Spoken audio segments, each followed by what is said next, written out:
نبی علیہ السلام فرمایي چې تاجران به د قیامت په ورځ د فاجرانو په ډله کې راپورته سي مګر نه هغه کسان چې د الله تعالی څخه بیریږي او نیک عمل او خپل کار کې صادق وي.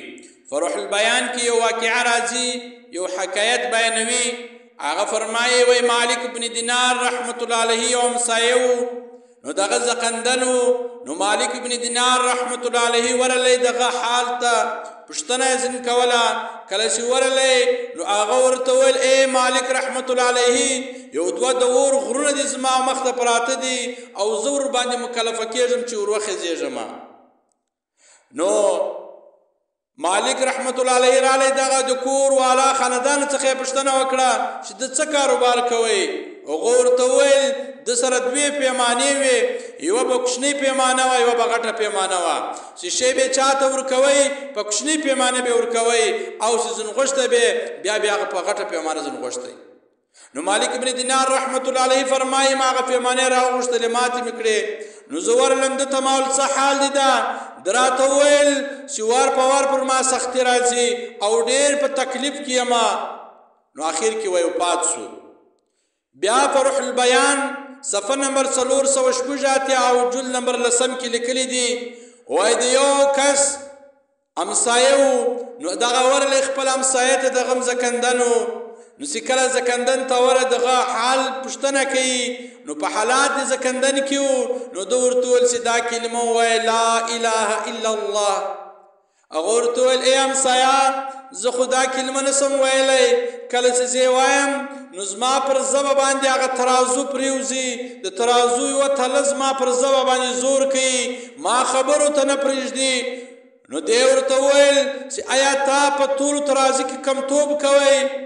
د زکندن والا ورته وویل ما په ټولو ترازو کې کمتوب نه کوئ، لیکن په ناپوهۍ کې به کله ناکله ما به دغه ترازو د تلې څخه به هلته به ګرز باندې پروت و د خارو ګرز به هغه به ما صفا نه کوي، شی به مې کې وتلی هغه به مې صفا نه کوي. نو د دې وجه دا تکلیف ما ته رارسېږي. نو ای زما عزتمندو ورونو مسلمانانو چې ده ته د دغه خالي د خاورو ګرز پر دغه ترازو باندې پروت و او هغه ده ته ورسېږي نو د هغه دکاندارانو به څه حال وي چې دی په طول او په ترازو کې یا پاو یا نیمه کیلو یا برڅو دی کمتوب کوي، په وزن کې کمتوب کوي، دغه به څه حال وي.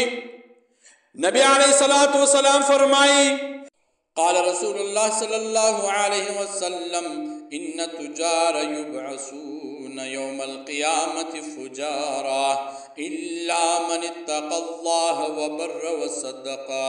علیه الصلاة والسلام فرمایي چې تاجران د قیامت په ورځ د فاجرانو په ډله کې راپورته سي مګر نه هغه کسان چې د الله تعالی څخه بیریږي او نیک عمل او په خپل کار کې صادق وي.